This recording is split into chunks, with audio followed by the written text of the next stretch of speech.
শবে বরাতের রাতে গোসল করা ও 12 রাকাত নামাজ পড়ার যে নিয়ম সমাজে চালু আছে, কোরআন হাদিসে আলোকে সম্পর্কে জানতে চাই। এক সময় যখন শবে বরাত যখন হতো, মধ্য শাবানের রাত যখন হতো, তখন শীতকাল ছিল না।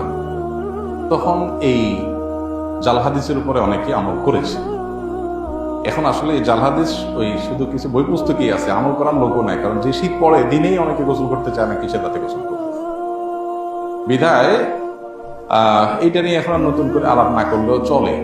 যারা এটাকে সওয়াবের কাজ মনে করে তারাও কয়জন গোসল করে এটা নিয়ে সন্দেহ আছে। খোলাসা কথা হলো যে শবে বরাত বা মধ্য শাবানের রাতে গোসল করার বিষয়ে কোনো হাদিস নবী সাল্লাল্লাহু আলাইহি ওয়াসাল্লাম থেকে সাব্যস্ত হয়নি।